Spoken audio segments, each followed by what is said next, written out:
Assalamualaikum, Syekh. Waalaikumsalam warahmatullahi wabarakatuh. Sehat, Syekh? Alhamdulillah sehat dan selalu minum propolis. Waduh, ini Alhamdulillah. kalau jarak dekat ini Saya saya sudah 98 kali pencet kok dah masuk gitu. penuh Di soalnya. di loket sampai 98 kali. Pas yang ke 99 baru alhamdulillah masuk Asmaul Husna 99. Masya Allah. Siap. Oke, tafadhol, Syekh. Ya, gimana semangat semua sehat? Peserta sudah 10.000 lebih, Mas. Masya Allah. Peserta 10.000, Syekh. Alhamdulillah. Ini mitra dan calon mitra atau semua calon mitra? Ini buat umum, Syekh. Buat umum. Jadi teman-teman yang pengen jadi pengusaha atau yang pengen rezekinya lebih baik lagi, Syekh.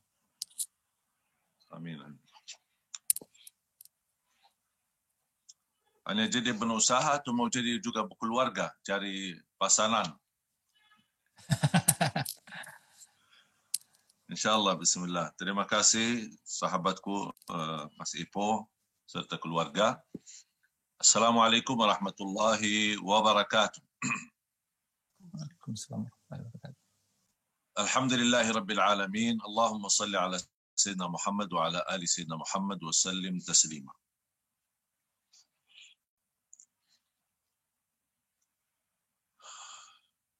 Alhamdulillah wa syukrillah. Berjamaah sekalian dimuliakan Allah Subhanahu wa taala.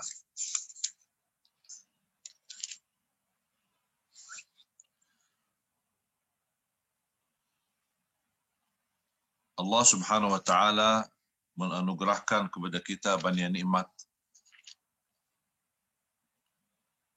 Nikmat Islam, nikmat iman, nikmat sihat wal afiat.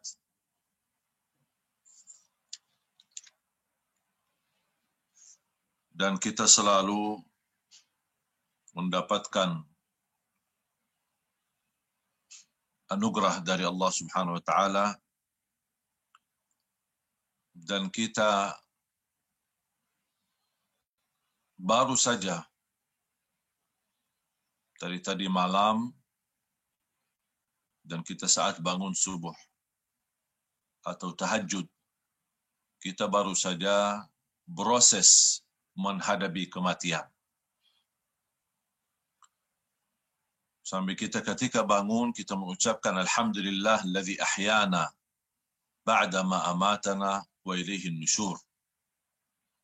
Yang menunjukkan betapa kita selamat dari proses kematian dan kita termasuk orang yang dilepaskan nyawanya dan masih diberikan oleh Allah menambah keluarga, menambah keturunan, ibadah, menambah rizki, dan lain sebagainya. Dan bisa Bapak Ibu, sahabat sekalian, keluarga besar, mitra Propolis, dan mudah-mudahan insya Allah niat kita bersama untuk sukseskan dan kita bisa menambah berkah penghasilan, berkah untuk keluarga, berkah untuk keturunan kita, dan berkah untuk pribadi kita yang belum berkeluarga, bisa belajar mandiri, dan ada sebuah kata mutiara di dalam bahasa Arab, wal harakatu barakah.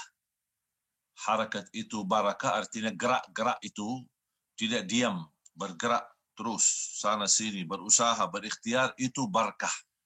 Dijamin mendapatkan keberkahan dari Allah Subhanahu wa taala.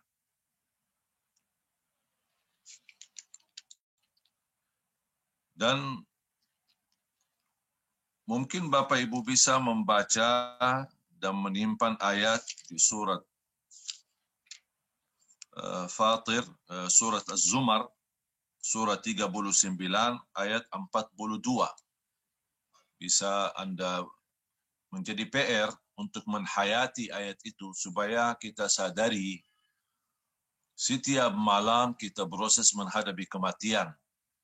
Kalau kita di pagi ini masih kita bisa berkomunikasi, berarti kita selamat dari kematian tadi malam, dan kemudian masih kita terpilih menjadi orang yang masih punya umur sampai ke waktu yang ditetapkan oleh Allah Subhanahu wa taala.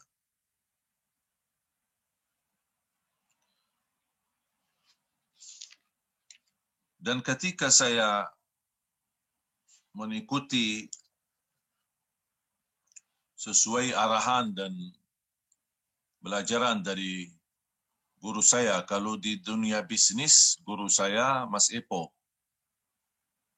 Dan beliau telah memberikan masukan, nasihat yang sangat bermanfaat bagi saya. Bahkan saya melipatkan banyak keluarga saya di beberapa daerah yang alhamdulillah ikut memperjuangkan bisnis. Bagi kami bisnis baru, tapi ternyata berkah. Berkah penghasilan, berkah sehat, aman, nyaman, imun, terjaga imun kita, terjaga kesehatan kita, dan insya Allah kita bisa mendapatkan penghasilan yang halal, yang diridhai oleh Allah Subhanahu wa taala, dan kita berbisnis dengan niat untuk mencukupi keluarga, itu sudah merupakan ibadah. Dan salah satu buku yang menjadi inspirasi bagi saya, menematkan saya, mendorong saya untuk terus berusaha dan berikhtiar adalah buku beliau 7 Keajaiban Rizki. Dan kali ini saya tidak akan berbicara panjang lebar mengenai buku ini, tapi saya ingin mengkaitkan, Mahmud,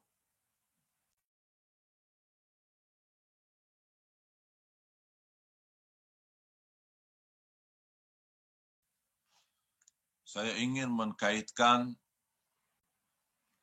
dengan ayat suci Al-Quran. Bagaimana Allah Subhanahu wa taala memberikan anugerah rizki, dan rizki ini subhanallah banyak rahasia-rahasia di dunia rizki. Rizki tidak pernah salah alamat, rizki tidak pernah salah orang, rizki sudah Allah Subhanahu wa taala ikatkan dengan umur. Selama masih bernafas, selama masih punya umur, berarti masih punya rizki. Walaupun rizki kita sudah ditetapkan oleh Allah, tapi ada pula rizki yang Allah tetapkan tergantung usaha dan ikhtiar kita. Ada kata rizki yang kita tidak punya tangan atau tidak punya kuasa untuk mendatangkannya. Seperti rizki umur. Masalah umur, kemudian masalah keturunan, masalah ikhtiar dan usaha, masalah mendapatkan jodoh, bahagia atau sengsara, hidup kaya atau hidup susah. Kadang-kadang ada takdir yang disebutkan kata takdir kauni.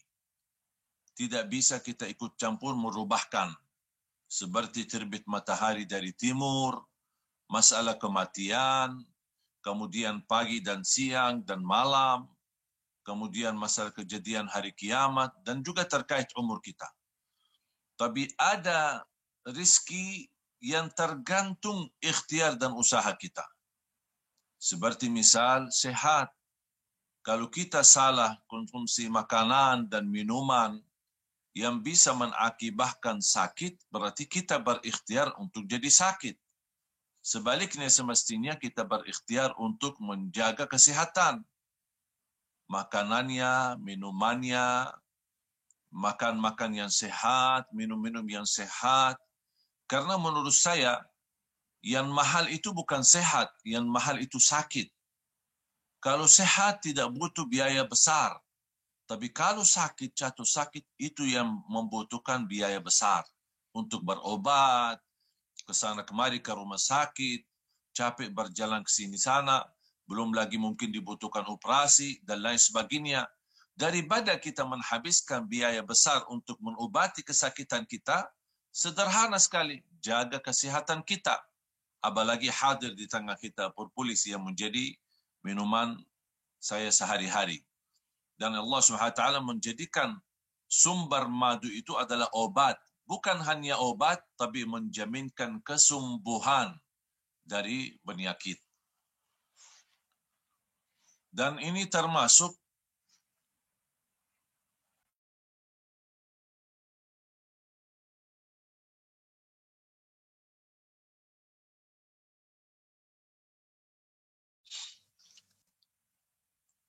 jadi ikhtiar untuk menjaga kesihatan kita, ikhtiar untuk menambah penghasilan kita. Tidak boleh kita berkata kalau memang sudah rezeki Allah tetapkan, ya buat apa saya kerja? Saya tidak mungkin mati sebelum Allah SWT selesaikan rezekinya. Memang betul, apa yang kita usahakan tidak akan melebihi daripada rezeki yang sudah ditetapkan oleh Allah.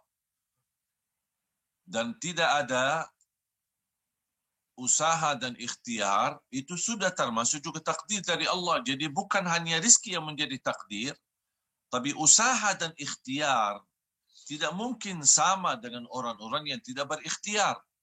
Allah kan maha adil. Orang yang malas, dah mau kerja, mau tidur enak-enak saja, tak mungkin rezekinya sama dengan rezeki orang-orang yang keringat, capek, lelah, belajar, terus berusaha ke sana kemari, dan Allah menghargai. Is'a ya abdi wa ana as'a ma'ak. Bergeraklah wahai hambaku mencari rezeki, aku akan mendampingimu, kata Allah SWT di hadis qudsi. Jadi Allah mendamping kita ketika kita berikhtiar dan berusaha. Dan salah satu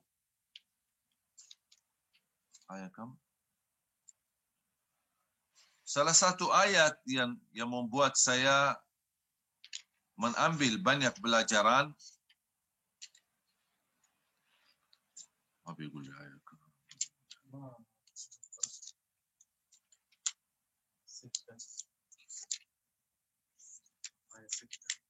Di surah Hud. Surah Hud, surah yang ke-17.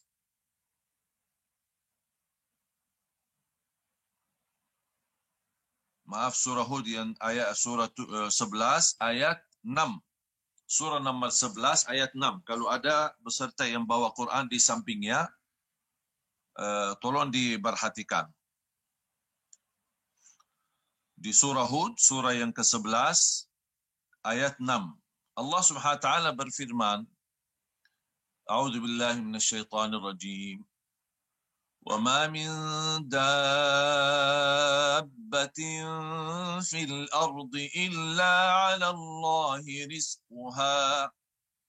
إلا على الله رزقها ويعلم مستقرها ومستودعها كل في كتاب مبين صدق الله العظيم.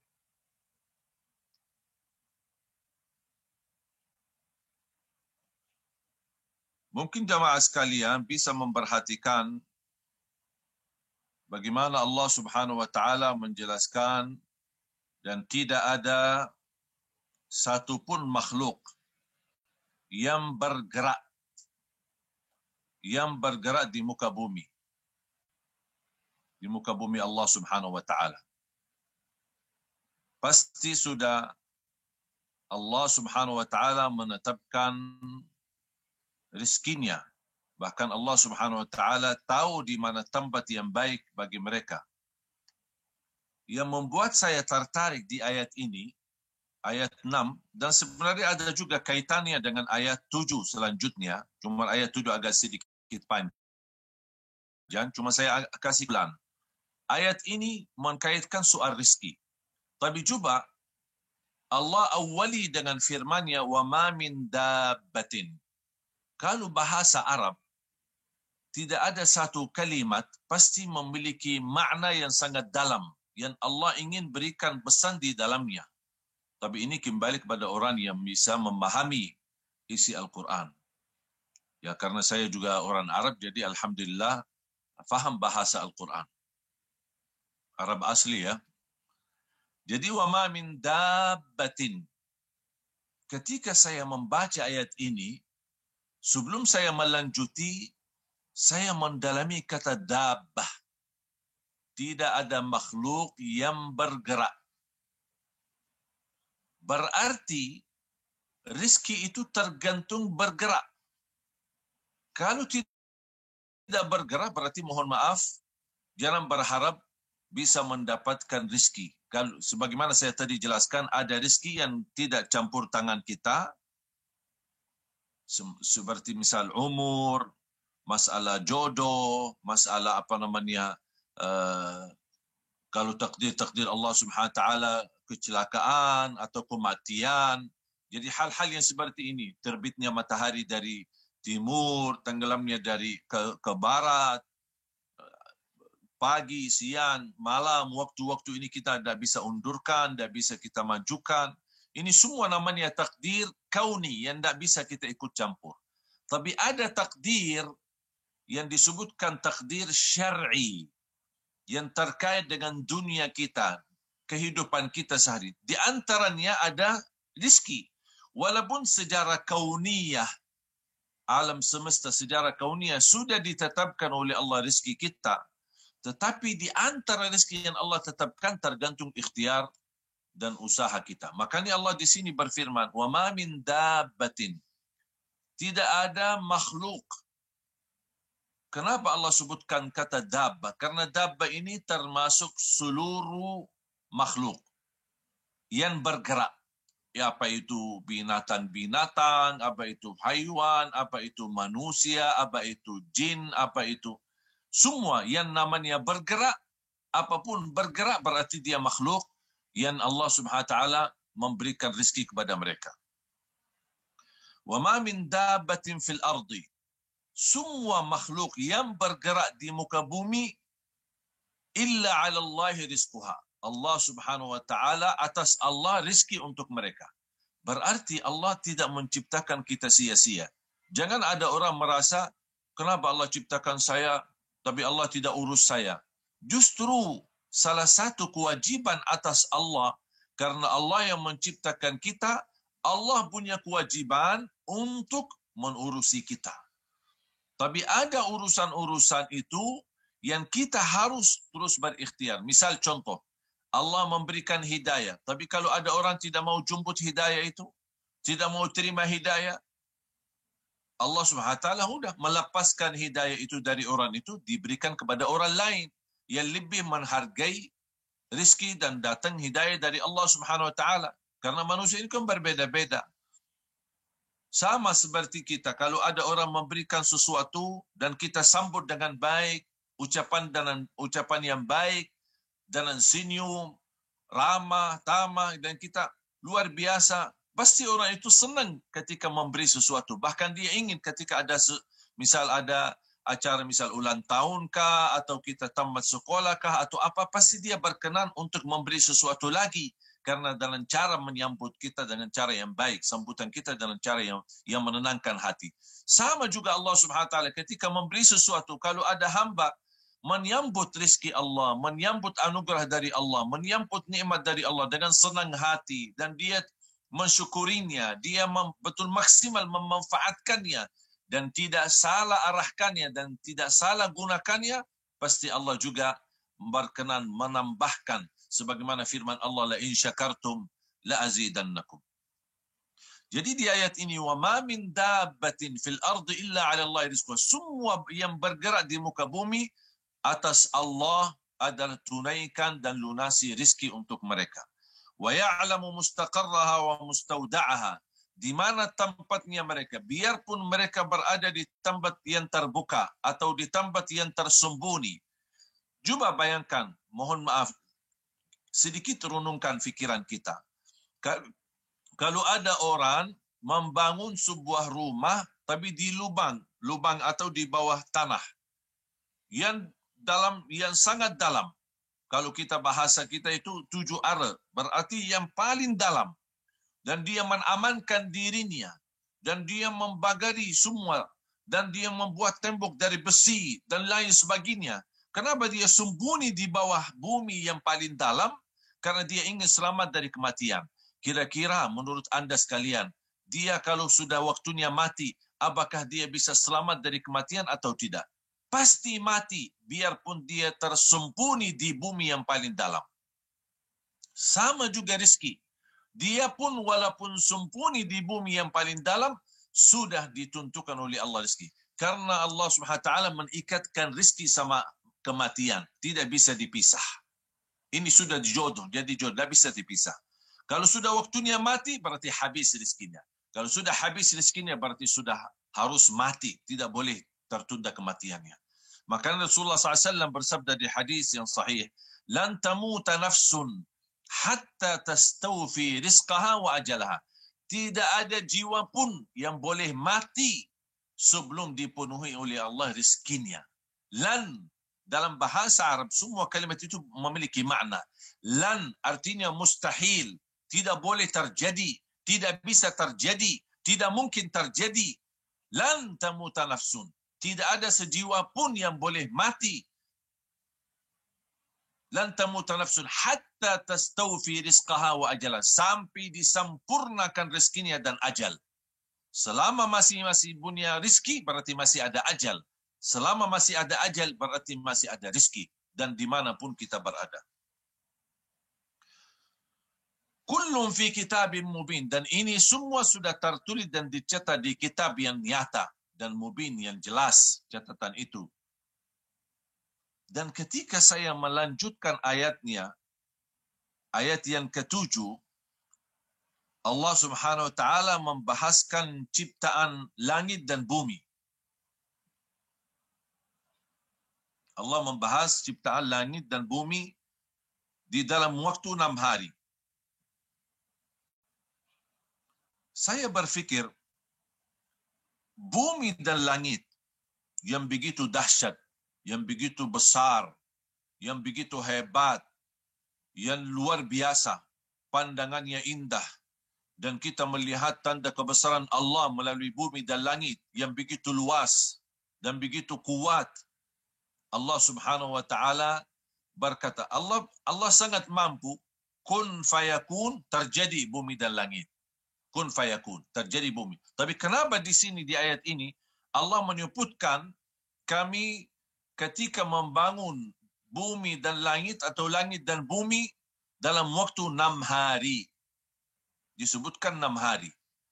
Jadi seolah-olah orang kesan yang tidak faham pasti berkesan, oh kok Allah butuh 6 hari untuk menciptakan bumi dan langit. Yang begitu dahsyat, Allah tidak membutuhkan sebenarnya 6 hari. Kun fayakun, semuanya bisa jadi. Dari tidak ada jadi ada. Kun fayakun sudah cukup bagi Allah SWT. Tapi kenapa Allah menentukan ada 6 hari di situ? Berarti kalau ada gerak, ada bergerak, bisa 6 hari ini bagi Allah Subhanahu wa taala bisa menghasilkan langit dan bumi diciptakan. Apalagi kalau manusia berikhtiar hal-hal kecil. Allah ingin memberikan pesan, kalau bagi Allah Subhanahu wa taala mampu menciptakan bumi dan langit dalam waktu yang begitu, kita mohon maaf kalau kita manusia membangun gedung butuh berapa bulan bahkan bertahun-tahun. Bagaimana bayangkan bumi ini yang begitu luas dan langit yang begitu besar dengan segala bintangnya, dengan segala keindahannya dan perhiasannya. Allah Subhanahu wa taala menunjukkan 6 hari berhasil menciptakan bumi dan langit. Berarti Allah ingin memberikan pesan, kalau bagi Allah sangat mudah mengurusi bumi dan langit, apalagi mengurusi rezeki manusia. Jadi tidak, bagi Allah sangat mudah.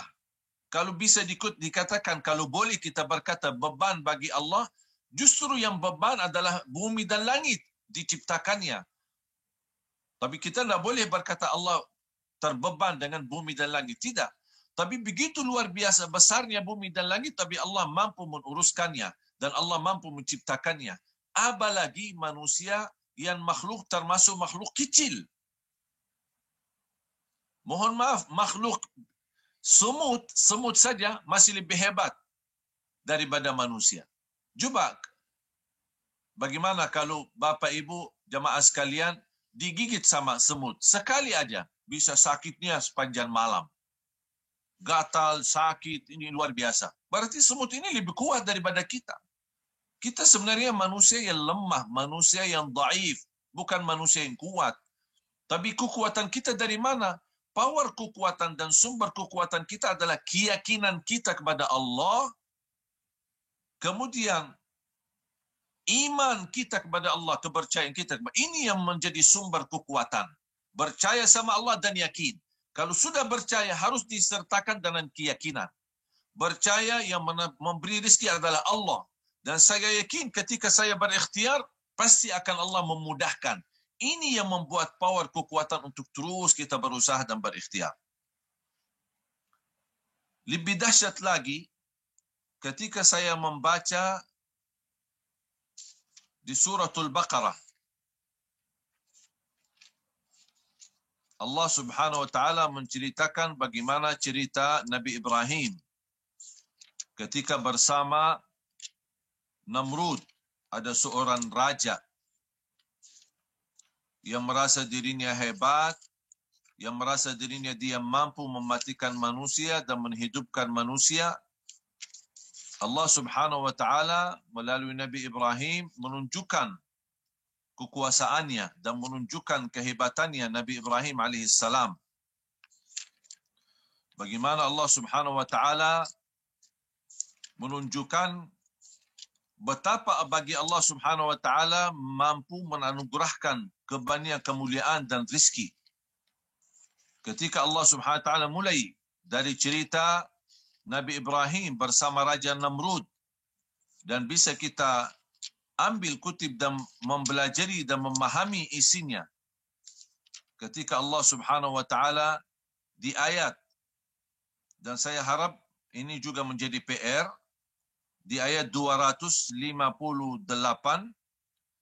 suratul Baqarah, 258, 259, 260, 261 sampai 264. Jadi dari ayat 258 sampai ayat 264. Ini sebenarnya ada Allah menunjukkan kekuasaannya, baru Allah membahas masalah rizki. Masalah rizki. Kenapa Allah kaitkan? Supaya kalau Allah maha berkuasa, Allah maha mampu, Allah maha dahsyat, Allah maha hebat, Allah maha baik, Allah maha kuat. Kalau bagi Allah bisa menggerakkan dan bisa membuat sesuatu yang tidak ada menjadi ada, apalagi bagi Allah sangat mudah untuk mengurusi rizki. Dan saya harap ini di suratul Baqarah, surah yang kedua, mulai dari ayat 258 sampai ayat 264. Khususnya ketika Anda baca mulai dari 258, 259, 260, ini Allah menceritakan dahsyatnya kekuasaannya. Baru ketika Allah sudah membahas itu 3 ayat, baru Allah membahas ayat 261, bagaimana Allah mampu melipatkan rezeki orang-orang yang bersedekah. Berarti bagi Allah kalau hal yang hebat, yang dahsyat Allah mampu uruskan. Apalagi hal masalah melipatkan rezeki, menganugerahkan rezeki, memberi rezeki, itu sangat mudah bagi Allah Subhanahu wa taala. Para jamaah sekalian yang saya cintai dan Mas Ipo yang saya muliakan, saya semangat sebenarnya semenjak saya mengikuti gerakan dan usaha. Bagi saya awalnya mulai dengan bisa dibilang usaha sambilan atau usaha kecil-kecilan, tapi ternyata penghasilan luar biasa berkah. Yang saya sendiri rasakan. keberkahannya luar biasa. Bersama Mas Ipo ketika bergerak di Perpolis, bahkan alhamdulillah semua keluarga besar kami, orang tua kami, adik-adik, bahkan saya sempat kirimkan ke Madinah untuk saudara saya, apalagi yang sudah tua-tua, yang sering kesakitan, saya kirimkan Perpolis ini untuk mereka konsumsi. Dan kalau ada orang berjasa sama saya untuk berbisnis dan menambah penghasilan untuk keluarga, itu Mas Epo. Dan saya selalu mendoakan semoga saya mampu membalas jasa beliau untuk saya mendapatkan pelajaran dari bisnis ini. Jadi para jamaah sekalian dimuliakan Allah Subhanahu wa taala, yang kita perlu di samping ikhtiar dan usaha, harus jangan lupa ada 3 hal. Yang pertama, tambahkan kepercayaanmu kepada Allah. Jangan ada yang ketika bersamping ikhtiarnya, kok dia merasa, aduh capek, mohon maaf, semakin semangat untuk bekerja, Allah SWT semakin bangga sama kita. Jadi, Allah bukan hanya bangga terhadap orang tahajud, bukan hanya terhadap orang yang suka berpuasa, baca Quran dan lain sebagainya. Allah juga bangga terhadap orang yang meyakinkan dan mempercayai kepada Allah SWT. Jadi percaya dan yakin, ini 2 hal yang tidak bisa dipisahkan. Percaya kepada Allah, Maha memberi rezeki. Dan yakin, ikhtiar saya, gerakan saya, bisnis saya, tidak akan gagal karena Allah mendampingi saya. Makanya syaitan akan berusaha menghambatkan usaha kita, mengganggu fasilitas usaha kita, barangkali menjauhi dari orang-orang yang ada di sekitar kita. Syaitan ingin menanamkan jangan ada harapan. Syaitan suka manusia tidak selalu berharap. Justru syaitan ingin manusia putus asa sama Allah Subhanahu wa taala. Makanya ketika kita sudah berikhtiar, mungkin letih kaki kita, capek, pulang ke rumah cuma bisa berhasil jual cuma 1 atau 2. Syaitan datang, apaan kok kamu capek-capek? Buat apa kamu gabung ini Perpolis tidak jelas, hasilnya cuma seberapa. Tapi ada di mitra-mitra Perpolis ini yang Masya Allah bisa menghasilkan puluhan juta dari Perpolis itu sendiri. Karena bukan beda usaha dan mereka, beda kekuatan mereka. Sama-sama kita kuat, sama-sama kita bisa, sama-sama kita semangat. Tapi kenapa kok dia bisa berhasil lebih besar? Karena kepercayaannya dan keyakinannya. Jadi jangan memberikan pintu syaitan masuk ke hati kita untuk menghambatkan semangat kita atau membuat kita putus asa. Belum berhasil hari ini atau hasilannya belum mencukupi, belum mempuaskan, kita teruskan. Kita teruskan, tambah lagi usaha dan ikhtiar. Fikirkan ide-ide yang bisa membantu. Barangkali saya salah langkah. Barangkali saya salah cara. Barangkali saya salah menyampaikan. Makanya kita terus bermusyawarah dengan guru kita, Mas Epo, untuk mendapatkan nasihat dan masukan agar saya bisa menambah semangat dan bisa menambah penghasilan. Yang kedua, selain iman dan keyakinan, yang kedua, kita terus berdoa.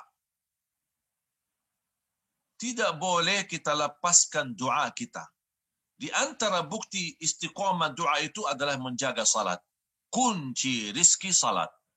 Jadi mohon maaf para mitra ini, jangan Anda merasa bisa sukses, tapi salatnya tidak bisa di-manajemen. Kalau salat ini tidak bisa kita bereskan, jangan harap bisa kita bereskan rezeki. Karena kunci rezeki salat. Ya ayyuhalladzina amanu ista'inu bis-sabri was-salah. Wahai orang beriman, bertolonglah kepada Allah lewat wasilah salat dan sabar. Jadi kita harus tingkatkan salat kita. Apalagi kalau bisa kita tahajud. Luar biasa dahsyat membuka pintu rezeki. Yang terakhir, yang ketiga, istighfar. Sebagaimana Allah Subhanahu wa taala berfirman di surah Nuh, surah yang ke-71 di ayat 10, 11, 12 Allah Subhanahu wa taala menggambarkan betapa luar biasa. Jangankan menambahkan rezeki, tapi Allah juga menambahkan keturunan. Bahkan bagi keluarga yang sudah lama menikah, belum punya anugerah keturunan, istighfar. Saya punya teman, dia berkata, saya istighfar dalam setiap hari 30,000 kali istighfar. Astaghfirullah, astaghfirullah, astaghfirullah, astaghfirullah, astaghfirullah, astaghfirullah, astaghfirullah, astaghfirullah, astaghfirullah. 30,000 kali. Dan semakin dia istiqamah istighfar, kadang-kadang kelemahan kita jemaah sekalian, ketika kita mendengar tausiah, ceramah atau amalan-amalan, kita amalkan baru satu hari kita ingin lihat hasilnya. Apaan ini Syekh Ali Jabir tak jelas, katanya istighfar, saya sudah 30,000 kali istighfar, kok tidak ada apa-apa, tidak ada masuk, tidak ada yang telefon, tidak ada yang cari, tidak ada. Ini baru satu hari langsung dibisiki syaitan. Makanya ingat, jangan membuka pintu syaitan untuk membisiki kita supaya putus asa. Kita harus sabar. Di samping kita iman, yakin, kepercayaan kita kepada Allah SWT, tunaikan salat kita, di samping kita doa, terus istighfar sepanjang waktu dan sepanjang saat, dimanapun kita berada. Apalagi istighfar itu hanya gerakan lidah, tidak pakai tangan, tidak perlu kita tenaga, bahkan justru semakin kita beristighfar, bertambah semangat kita, bertambah kekuatan kita, bahkan menjaminkan kedatangan rezeki dari tempat yang kita tidak nyangka. Istighfar. Astaghfirullah, astaghfirullah, astaghfirullah. Kalau ini yang sejarah singkat. Ada istighfar yang lebih panjang. Astaghfirullah wa atubu ilaih. Astaghfirullah al-azim alladhi la ilaha illa huwa al-hayyul qayyum wa atubu ilaih. Atau doa istighfar. Allahumma anta rabbi la ilaha illa anta khalaqtani wa ana abduka wa ana ala ahdika wa wa'dika mastata'at. A'udhu bika min syarri ma sana'at. Abu'u laka bi ni'matika alayhi wa abu'u bi dhanbi faghfir li fa innahu la yaghfiru adh-dhunuba illa ant. Ya mungkin bingung ya jemaah, belum hafal ya doanya panjang itu. Tak apa kalau belum hafal, ambil yang singkat saja. Astaghfirullahalazim, astaghfirullahalazim, astaghfirullahalazim. Atau astaghfirullah alladzi la ilaha illa huwal hayyul qayyum wa atubu ilaih. Atau bisa termasuk la ilaha illa anta subhanaka inni kuntu minadh dhalimin. Lebih singkat lagi, astaghfirullah, astaghfirullah, astaghfirullah. Tapi jangan disingkatkan lagi. Astaga, astaga, astaga. Tak boleh. Istighfar harus jelas. Dan apalagi kalau kita sambil kita berikhtiar berusaha dan sambil kita beristighfar, tetap hati kita tenang dan meyakinkan semua ikhtiar kita insya-Allah tidak gagal dan insya-Allah kita akan berhasil dan insya-Allah tidak dikecewakan oleh Allah dan selalu dimudahkan dan dianugerahkan yang lebih banyak lagi dari Allah Subhanahu wa taala. Para jamaah sekalian, mitra Perpolis di seluruh Indonesia dan calon mitra, ayo kita semangat untuk menjadi keluarga besar mitra bersama guru tercinta Mas Epo, dan kita bersama-sama saling mendoa, saling menghormati dan saling mendukung, saling membantu, saling mengisi. Kita bersatu menjadi keluarga besar yang utuh. Insya-Allah ukhuwah kita sehati, satu pandangan, satu keinginan dan satu cita-cita untuk membawa Indonesia menjadi negara Indonesia sehat, dan insya-Allah keluarga kita sehat. Insya-Allah sehat hati, sehat jasmani, sehat rohani, dan sehat dompet kita juga. Ya, jadi jangan khawatir, bukan hanya sehat rohani dan jasmani, tapi dompet kita, saku kita juga insya-Allah sehat. Amin ya rabbal alamin. Kurang lebihnya mohon maaf. Wabillahi taufiq wal hidayah. Wa sallallahu baraka wa sallam ala sayyidina wa nabiyina Muhammad wa ala alihi wa sahbihi wasallam walhamdulillahi rabbil alamin. Wassalamualaikum warahmatullahi wabarakatuh. Waalaikumsalam warahmatullahi wabarakatuh. Terima kasih guru kami, Syekh Ali. Izin saya lanjut boleh ya? Siap. Siap. Oke, mohon maaf kalau ada yang kurang tepat nanti, Syekh. Nanti kalau saya salah-salah dijapri aja. Ya. Oke. Sambil saya ini kerjain yang lain sedikit izin ya. Siap. Teman-teman kalau mendengar suara saya dengan jelas, coba acungkan jempolnya boleh? Ya, oke. Acungkan jempolnya, gerakkan jempolnya boleh. Ya, ini cara manual, cara sederhana ya untuk ngecek suara.